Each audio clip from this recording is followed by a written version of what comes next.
Эбеки сиз капиталга ээ Англиянын Евросоюздан чыгуу чечимин профессор, саясаттануучу Жамурбек Бөкөшев менен баарлашкан турабыз. Жамурбек мырза, куш келипсиз биздин студияга.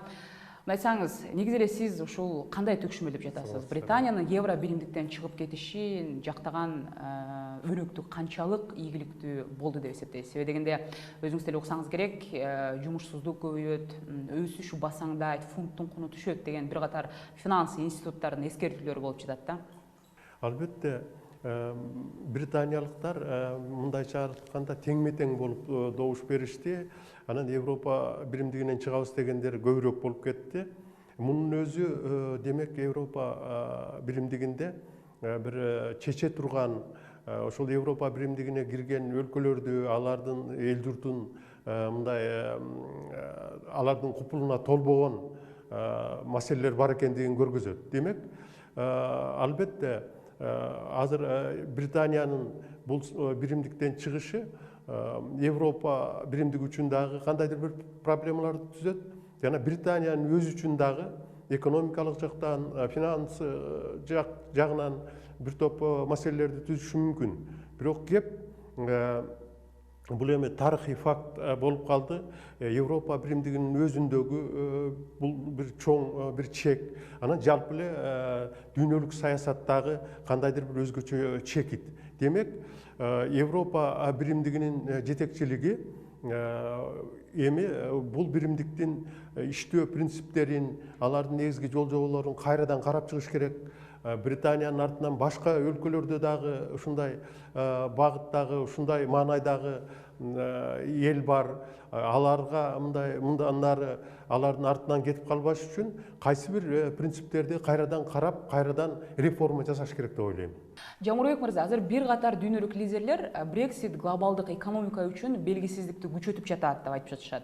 Чынында эле эл аралык экономикалык базарга, анын ичиндеги ошол эле Кыргызстанды да камтыган Борбор Азия кандайча таасирин бериши мүмкүн?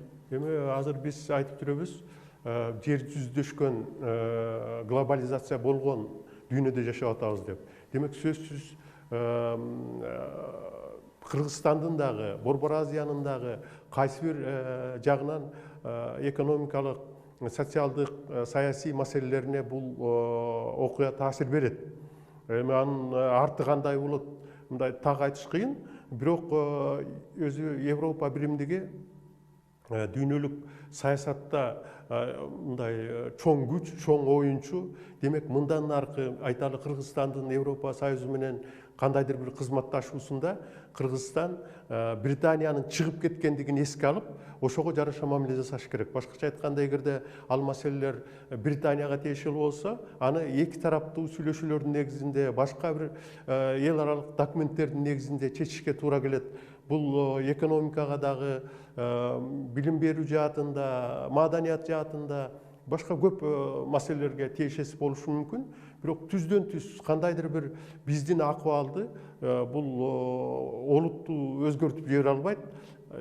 Демек, биз келечектеги тышкы саясатыбызда бул окуя менен, бул факт менен эсептешкенге аргасызбыз. Британиянын евро биримдиктен чыгышы Кыргызстанга, анан ал жактагы иштеп окуп жаткан кыргыз жарандарына кандай түшүктөрдү алып келиши мүмкүн? Себеби дегенде, ал жака Британияга барып турган көп эле кыргызстандыктар бар, ал жакта жашап жаткан кыргыздар деле көп.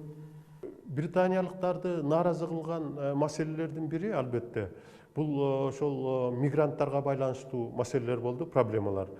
Демек, алар эми бөлүнүп кеткенден кийин тыштан келген миграцияга, мигранттарга кандайдыр бир бөгөт коюп, бул маселелерди чечүүдө өзүнчө бир тартип, эрежелерди кабыл алат. Бул албетте кыргызстандыктарга дагы кайсы бир деңгээлде таасир бериши мүмкүн. Бирок мунун оң жагы да бар. Себеби ошонун аркасында Европалык Союз дагы миграция саясатында кайсы бир чараларды көрөт. Демек, бул чаралар ошол маселени, себеби азыр миграция маселеси Европа үчүн чоң маселе болуп атат. Демек, башка өлкөлөр дагы муну эске алыш керек жана ошого жараша саясат жүргүзүш керек болот. Дагы бир суроону бере кетейин. Мына Шотландия, ошол эле Түндүк Ирландия өзүнчө болобуз деген кабылоорун билдиришти.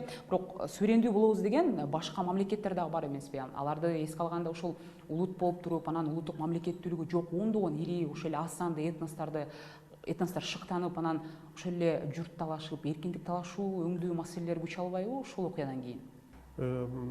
Албетте, бул чоң саясий окуя, бул жалпы дүйнөдөгү эл аралык абалга таасир берүүчү окуя. Бирок мындан нары жанагыдай бир чыр-чатактар чыгып, кайрадан территорияны, аймакты кайрадан бөлүштүрүү маселелерине мен ойлойм адамзат буга жол бербейт.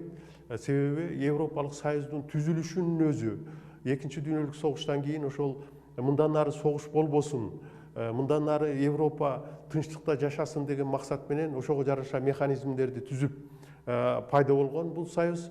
Демек, албетте Шотландия чыгышы мүмкүн, башка маселелер болушу мүмкүн. Бирок менимче ушуга мындай бөгөт кое турган чечимдер кабыл алынат деген ойдомун. Себеби бүгүн адамзаттын акыбалы ошондой. Мындай согушта колдонуучу күчтөр, башка бир ситуациялар, эгерде бир аз эле бирөө ушул чырды баштаса, анда жалпы адамзат мындай дүйнөлүк оттун ичинде калышы мүмкүн. Ошондуктан адамзат буга барбайт деген ойдомун.